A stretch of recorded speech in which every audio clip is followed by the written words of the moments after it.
Muy buenas a todos. Hoy vengo a hablaros de una historia diferente. Hoy no vengo a hacer el programa habitual. Hoy vengo a contaros una historia.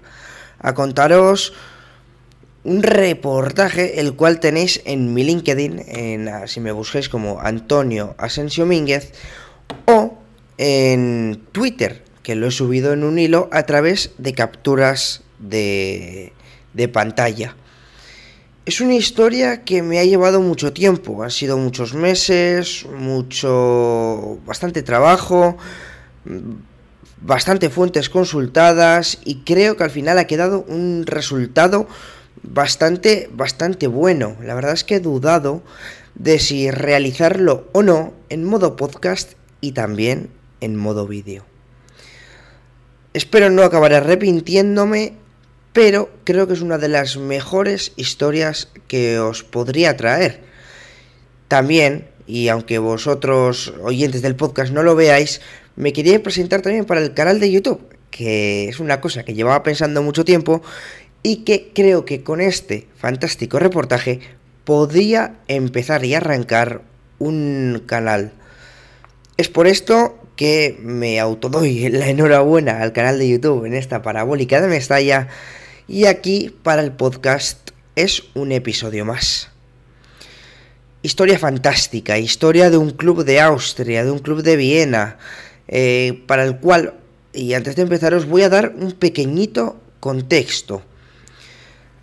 Cuando me fui a Nueva York, hace ya un año largo, estuve en uno de los barrios más pintorescos de la ciudad, el barrio de Williamsburg, en un barrio de judíos ultraortodoxos en el que los hombres llevan unas pelucas espectaculares con tirabuzones, en la que las mujeres van rapadas con un pañuelo en la cabeza muchos metros detrás de los judíos ultraortodoxos, en la que los judíos no tienen prácticamente contacto con el exterior. Esto es una cosa alucinante, sobre todo porque viven en una ciudad como Nueva York, que es una de las ciudades más cosmopolitas de todo el mundo.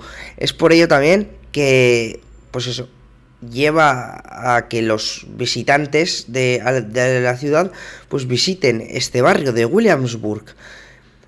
Por todo ello, pues yo en mi mente empezó a maquinar una idea. Oye, ¿por qué no intentar hilar esta comunidad ultraortodoxa con el fútbol? Y es en ese momento cuando intenté buscar en internet. En esa búsqueda por internet, que la verdad es que fue fatídica, pues al final no acabé, como bien he dicho, fatídica, no acabé encontrando nada, siquiera nada. Es que directamente es que están tan aislados del exterior esta gente que no sabe quién es Messi, no sabe quién es Ronaldo, no sabe lo que es una pelota. Y dije, buah, pues oye, algo que sea también muy judío, no sé cómo explicarlo. Y al final acabé dando con el club de que vengo a hablar hoy, que es el Hakoah Wien, el Hakoah de Viena. Primero hay que decir que Hakoah viene del hebreo. En hebreo Hakoah es fuerza. Y fuerza es una de las... y este Hakoah es una de las ramas que emanaron de un autor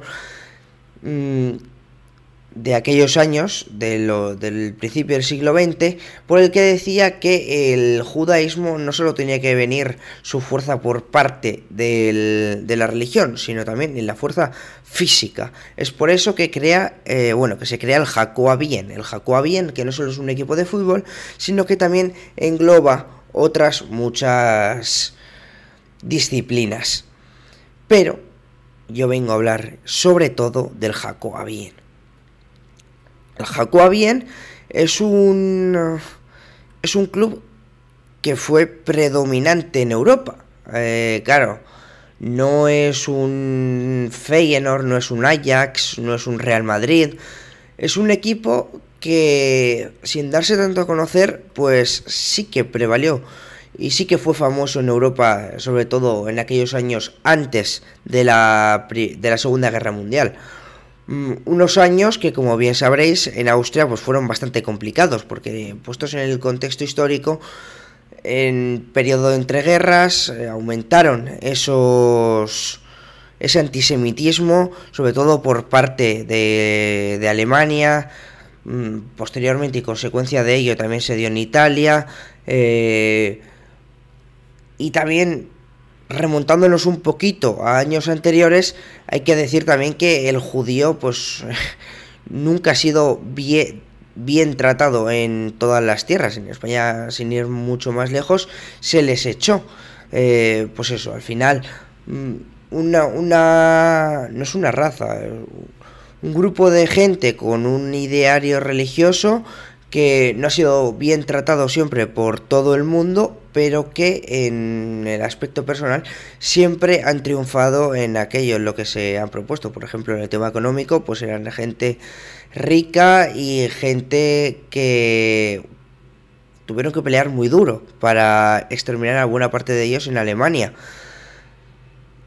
Y luego, por ejemplo, en el tema del deporte, pues tenemos este caso, el del Hakoah Bien. Vamos a hablar también de un personaje en el fútbol que es bastante conocido, que yo hasta que no descubrí la historia de este equipo no sabía que había jugado en este equipo, y que nos va a llevar a una historia en Portugal. Pero esto, calma, más tarde. Vamos a empezar a hablar de lo que fue el Hakoah Bien. El Hakoah Bien es un equipo de principios de los años 20 que, pues eso, ya tenía una pequeña masa social que lo seguía a todos los lados, que lo apoyaba, pero que realmente no fue hasta 1921, 2 años después de la creación del club, cuando el equipo consiguió el primer subcampeonato en el campeonato austriaco. Y fue 3 años después cuando empezaron a ganar muchos partidos, y en el 1923-1924 ganaron su primera liga. Esta primera liga tiene una historia fantástica, os voy a contar por qué. Está claro que el fútbol es regularidad, pero al final lo que siempre marca un título, en este caso liguero, suele ser el último partido, un detalle, una jugada, un lo que sea. Y en este caso es que la narrativa no podía ser mejor. Os voy a contar por qué. ¿Por qué? Porque resulta que en aquellos años, por la regulación vigente, no podía haber cambios, por lo que fuera, por lesión. Entonces se lesiona al portero. Y ya sabéis por dónde va la historia, ¿no? El portero es el que acaba marcando el gol de ese título, primer y único título en la historia del Hakoah Bien. Un Hakoah Bien que con esas victorias y esa repercusión que empezaba a tener en Europa, debió llegar a algún mandatario del club, de un club inglés, en este caso el West Ham, y lo convocaron para irse a jugar a las Islas Británicas. En estas Islas Británicas el Hakoah Bien se marchó y consiguió ganar por 4-0, desplegando un gran fútbol, según cuentan las narrativas de aquellos años. Cierto es que no es fácil, no es nada fácil, encontrar narrativas, documentación, declaraciones, nada de aquellos años, pero lo poco que he podido encontrar es que dicen que el Hakoah Bien desplegó un gran fútbol aquel día para vencer por 4-0 al West Ham, convirtiéndose así en el primer club que conseguía ganar en Islas Británicas. Claro, yo os cuento todo esto y debéis estar alucinando porque nadie conocía de este club.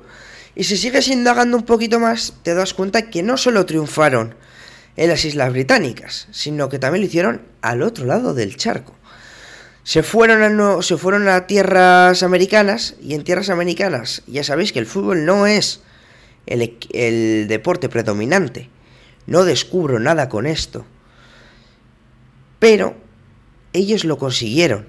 Consiguieron llenar un estadio, haciendo que en uno de esos partidos fuera el estadio con más afluencia de lo que llevaban de historia.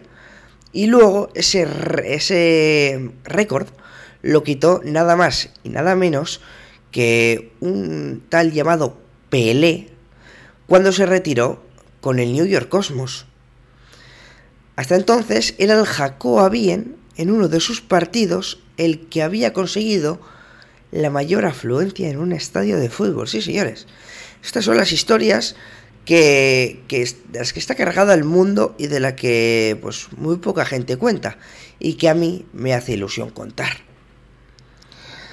Tras esa gira en los Estados Unidos y viendo el antisemitismo que estaba dándose en Europa, muchos decidieron quedarse allí a vivir y crearon el New York Hakoah.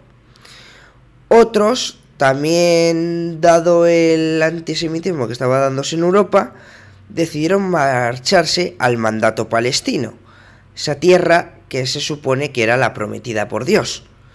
No me meto en temas políticos, pero claro, aquí es cuando comienza una de las causas por las que hoy tenemos ese conflicto entre Israel y Palestina.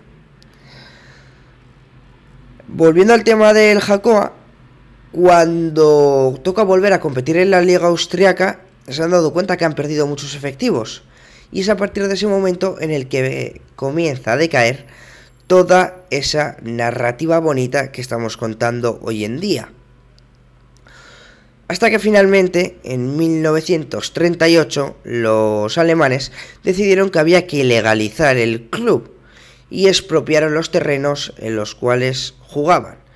Llegan a contar incluso historias en las que luchadores libres, etc., que sí que perduraron un poquito más en el tiempo que el club de fútbol, pues tenía que ir a competir con guardaespaldas, porque eran auténticas barbaridades y vejaciones lo que sufrían. E incluso muchos de estos jugadores, muchos de estos luchadores, muchos de estos deportistas, pues murieron en esos campos de concentración nazis. Pero la fuerza de este club, aunque parecía que había muerto con el nazismo, nada de esto es real, porque al final, en 1945, cuando acabó la guerra, 1946, disculpadme, fue cuando ellos quisieron volver a recuperar el club, volver a recuperar sus orígenes y volver con esa Hakoah, con esa fuerza. El club intentó reinaugurarse en 1946, pero por algunos motivos, quizá por esa raíz aún de raza aria, les tocó cerrarlo en 1947 y no fue hasta 2006 cuando volvieron a disfrutar de reabrir todas estas instalaciones. En 2006, y ya viniéndome un poquito más a la actualidad, es cuando nace el Maccabi Bien, porque cuando se reinauguró el Hakoah Bien, el Hakoah no contó con equipo de fútbol, y sí lo hizo el Maccabi Bien. Entonces podríamos decir que es una escisión del antiguo Hakoah Bien. Hoy en día son dos instituciones totalmente diferenciadas, que sí que es verdad que trabajan juntas para una competición que se llama los European Youth Maccabi Games, EIMG 2024, que se disputa en Londres del 30 de julio al 6 de agosto. Una cosa que yo no sabía que esto ocurría de verdad, que esto ocurría ni de verdad ni de mentira, sino que esto ocurría, y que pues estos dos equipos se van a juntar en una candidatura austríaca para competir con otros países. Pero por las fuentes consultadas y por lo que me dicen, el Hakoah Bien no creó un equipo de fútbol para no competir con el Maccabi y dejar que el Maccabi sea el Hakoah, la fuerza. Bueno, esto son suposiciones que he sacado yo, pero vamos, lo de que no han querido competir y no han querido meter una oposición real, esto es totalmente cierto. De estas escisiones, hemos comentado la del Maccabi Wien, en este caso en Viena. Pero también hay que comentar que hubo otros Hakoas. Hemos mencionado el New York Hakoa, que ganó la Lamar Hunt US Open Cup, que en ese caso es o sea, ahora es así como se llama, es la competición del KO americana. Llevaron también los jugadores que se quedaron en Estados Unidos del New York Hakoa, el Hakoa a lo más alto. Una curiosidad también de todo esto es que mantienen una cuenta de Twitter donde hay algunos extractos muy curiosos con crónicas de aquellos años. Y oye, para mí ha sido una de las cuentas que me ha facilitado también toda esta extracción de información de cara a traeroslo a los medios en los cuales quiero difundir esta maravillosa e interesante historia. El club de Nueva York pasó por diferentes modificaciones y renombramientos hasta que en 2012 ha vuelto al nombre original. Otro de los nombres también relevantes es el del Hakoa 1909 de Tel Aviv, que radica su origen, como bien hemos comentado, en los desplazados al mandato palestino. Y compitieron hasta 1943, momento en el que empezaron a llamarse Hakoa Tel Aviv a secas, por una fusión con otro equipo también de judíos que venía, en este caso, de Alemania. Sería en la temporada 61-62, 1961-1962, cuando tras ascender a la primera división 3 temporadas anteriores, ganaron la Liga Aleph, que es la primera división israelita. Por tanto, el Hakoa tuvo, el Hakoa tuvo fuerza, como bien dice su nombre, no solo en Viena, sino también en Nueva York y en la Liga Israelita.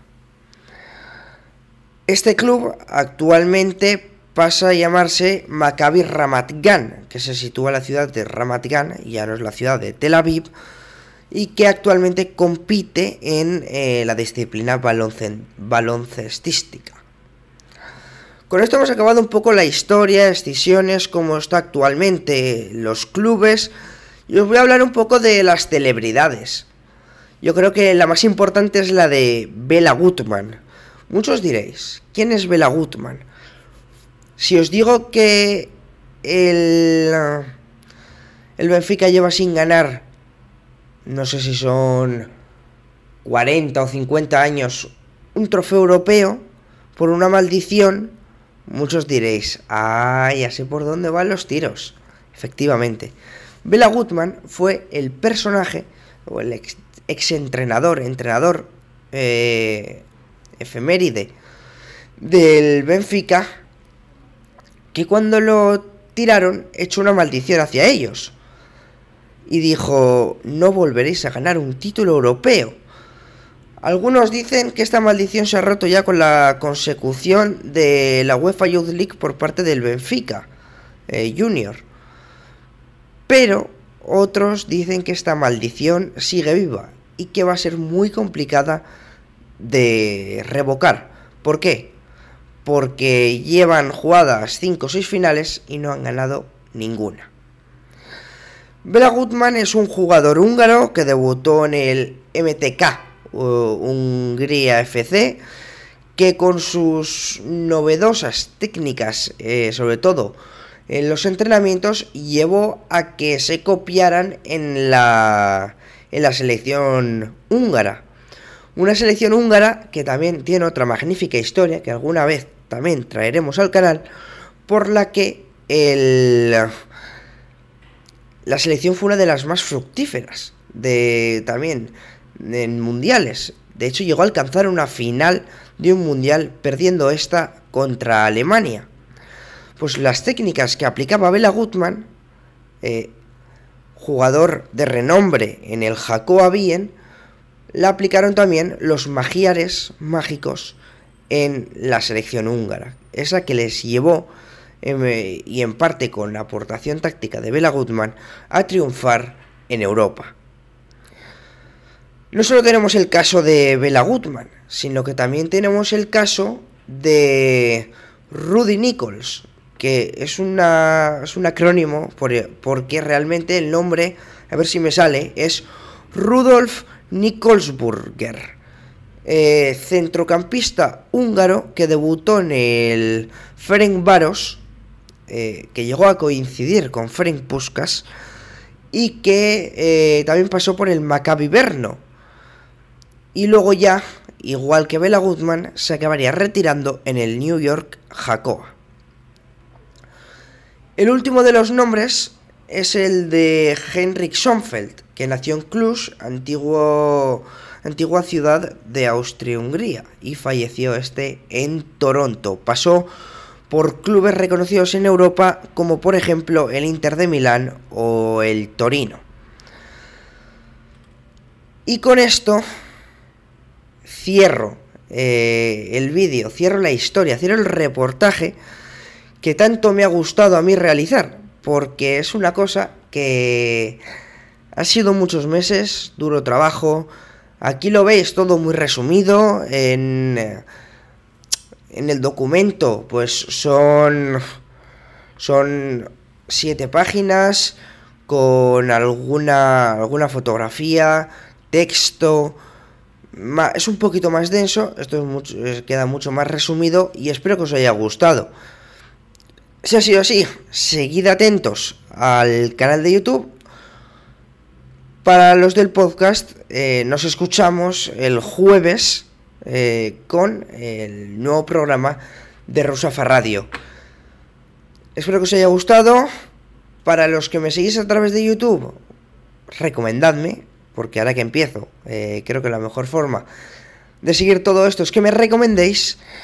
Y luego la segunda mejor forma es que le deis a suscribir, que es gratis, y que le deis al botón de like. Para los del podcast, que me sigáis escuchando semana tras semana, y nos escuchamos muy pronto, o nos vemos. Hasta entonces, me despido y espero que os vayan muy bien las cosas. ¡Chao!